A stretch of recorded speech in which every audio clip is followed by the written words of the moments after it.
اور خالی اس نے ارادہ بنایا، ابھی ایک بھی نماز ادا نہیں کی لیکن پکا ارادہ بنا لیا تو اللہ تعالیٰ اس کو معاف فرما دے گا، اس لیے کہ اللہ دلوں کے حالات جانتا ہے۔ اللہ کے رسول فرماتے ہیں صلی اللہ علیہ وسلم انما الاعمال بالنیات، کے اعمال کا دار و مدار نیت کے اوپر ہے۔ تو اگر 35 سال کی قضا نماز ادا کرنے کا ارادہ کیا تو اس طریقے سے ادا کرے کہ روزانہ ایک ایک دن میں 2 دن کی قضا نماز ادا کرے تو 17.5 سال میں ادا ہو جائیں گی۔ 4 دن کی ادا کرے گا تو اسی حساب سے آپ اندازہ لگا لو کہ 8.25 سال میں ادا ہو جائیں گی۔ اور اگر کچھ نمازیں ادا کی قضا اور موت آ گئی تو اللہ معاف فرما دے گا۔ اللہ تبارک و تعالیٰ غفور رحیم ہے، اللہ تعالیٰ دلوں کے حالات کو جانتا ہے۔ تو یہ قرآن کا ترجمہ تفسیر کیوں نہیں بتاتے ہیں؟ بے نمازیوں کے بارے میں جو وعید آئی ہے اسے کیوں نہیں بتاتے؟ ایک ہی حدیث کیوں بتاتے ہیں کہ 72 فرقے جہنم میں جائیں گے، 72 جہنم میں جائیں گے، ایک جنت میں؟ یعنی اپنے آپ کو جنتی مانتے ہیں اور باقی سب کو جہنمی۔ نعوذ باللہ من ذالک۔ جن کو جہنمی بتا رہے ہیں وہ حج بھی کرتے ہیں، وہ نماز بھی پڑھتے ہیں، روزہ بھی رکھتے ہیں، زکوٰۃ بھی دیتے ہیں اور درود شریف بھی پڑھتے ہیں، اور ان کے یہاں جلسے ہوتے ہیں تو نعت شریف بھی پڑھتے ہیں، قرآن کی تلاوت بھی کرتے ہیں، سیرت رسول صلی اللہ علیہ وسلم بھی بیان کرتے ہیں۔ مکہ شریف مدینہ شریف کے لوگوں کو بھی یہ لوگ مسلمان نہیں مانتے۔ یہ جو حدیث بیان کرتے ہیں اکثر ایک ہی حدیث، یہ جیسے ایک فرقہ ہے، ایک طبقہ ہے جو 5ویں مسلک کا نعرہ لگاتا ہے، وہ مکہ شریف مدینہ شریف کے لوگوں کو بھی مسلمان نہیں مانتا۔ نعوذ باللہ من ذالک۔ صحابہ کرام کی اولاد ہے مکہ شریف مدینہ شریف میں، اہل بیت اطہار کی اولاد، امام حسن علیہ السلام کی اولاد، امام حسین علیہ السلام کی اولاد وہاں موجود ہے۔ امام مہدی علیہ السلام وہیں تو ظاہر ہوں گے، آنکھیں کھولو آنکھیں، امام مہدی علیہ السلام وہیں ظاہر ہوں گے، وہ خاندان آج بھی موجود ہے وہاں پر۔ اب یہ آپ خود سمجھ لو، کتابیں پڑھو، کتابوں میں ذکر ہے، حدیثوں میں ذکر ہے امام مہدی علیہ السلام کے آنے کا۔ امام مہدی علیہ السلام ظاہر ہوں گے تو ہندوستان، پاکستان میں، چین میں ظاہر تھوڑی ہوں گے، وہیں تو ظاہر ہوں گے، عرب شریف میں، مکہ شریف مدینہ شریف میں سے ایک جگہ میں تو ظاہر ہوں گے۔ وہ خاندان آج بھی موجود ہے، جس خاندان میں آپ پیدا ہوں گے ان کے والد کا نام عبداللہ ہوگا، والدہ کا نام آمنہ ہوگا، اور بڑا بلند و بالا عرف و اعلیٰ وہ خاندان ہوگا جس خاندان میں حضرت امام مہدی علیہ السلام پیدا ہوں گے۔ تو یہ ان سے پوچھا جائے کہ جب آپ کہتے ہو وہاں کے لوگ مسلمان نہیں، تو وہ خاندان کو بتاؤ جس خاندان میں امام مہدی علیہ السلام پیدا ہوں گے، وہ خاندان کس جگہ ہے؟ آج بھی وہ خاندان موجود ہے، اور سید حضرات موجود ہیں، امام حسین السلام کی اولاد وہاں موجود ہے، وہ سب امام حرم مسجد نبوی کے امام کے پیچھے نماز پڑھتے ہیں، اور یہ لوگ منع کر دیتے ہیں کہ وہاں نماز نہیں ہوگی۔ اب بتا، پوری دنیا کے عالم، پوری دنیا کے فاضل، پوری دنیا کے مسلمان، پوری دنیا کے مفتی وہاں نماز پڑھ رہے ہیں، پوری دنیا کے مفتی، پوری دنیا کے عالم، پوری دنیا کے فاضل، پوری دنیا کے ولی، پوری دنیا کے قطب ابدال، جتنے بھی بڑے بڑے ولی ہیں، قطب ابدال ہیں، سب وہیں نماز پڑھتے ہیں۔ اب آپ کہو کہ نماز نہیں پڑھتے، بتاؤ کون سا ولی ہے جو وہاں نماز نہیں پڑھتا؟ وہ ولی کی پہچان بتاؤ، کون سا ایسا ولی ہوا ہے؟ قطب مدینہ جن کو یہ کہتے ہیں، حضرت غیاث الدین مدینی رحمۃ اللہ علیہ، وہ کس کے پیچھے نماز پڑھتے تھے؟ 40 سال رہے کس کے پیچھے نماز پڑھتے تھے؟ یہ کہتے ہیں نہیں پڑھتے، کیا 40 سال جمعہ نہیں پڑھتے ہوں گے؟ حضرت غیاث الدین مدینی رحمۃ اللہ علیہ، جتنے بھی ولی ہیں اور ابدال ہیں، قطب ہیں، جتنے بھی قلندر ہیں، جتنے بھی مفتی ہیں، سب کے سب امام حرم مسجد نبوی کے امام کے پیچھے نماز پڑھتے ہیں۔ جامع ازہر مصر کے علماء نماز پڑھتے ہیں، یعنی 50 لاکھ آدمی حج کرنے جاتا ہے ہر سال کم بیش۔ 1% مانو تو 1% میں اگر عالم مانا جائے تو 50,000 عالم ہوتے ہیں، بڑے بڑے عالم، دنیا کے بڑے بڑے محدث، بڑے بڑے مفسر، بڑے بڑے مفتی، بڑے بڑے قاری، وہ سب ان کے پیچھے، امام حرم کے پیچھے نماز پڑھتے ہیں۔ ان کو کوئی غلطی نظر نہیں آتی، ان کا عقیدہ غلط نظر نہیں آتا، مسجد نبوی کے امام کا عقیدہ غلط نظر نہیں آتا۔ کیا ان کی آنکھیں نہیں ہیں؟ کیا ان کا دل دماغ نہیں ہے؟ کیا ان کو اللہ نے عقل نہیں دیا ہے جو ان کے پیچھے عالم نماز پڑھ رہے ہیں؟ عوام نہیں، عالم 50,000 عالم نماز پڑھتے ہیں کم بیش۔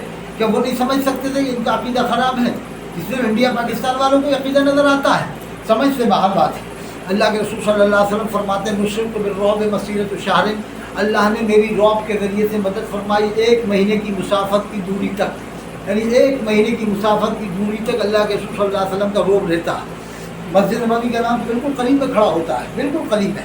نور الدین زنگی رحمۃ اللہ علیہ کو اللہ کے رسول نے بشارت دی تھی، جو 2 عیسائی آئے تھے ان کے بارے میں بشارت دی، تو نور الدین زنگی رحمۃ اللہ علیہ نے ان دونوں عیسائیوں کو گرفتار کر کے ان کو قتل کروا دیا تھا، جو پلاننگ سے آئے تھے، سرنگ کھود کر کے گنبد خضرا تک آنا چاہتے تھے۔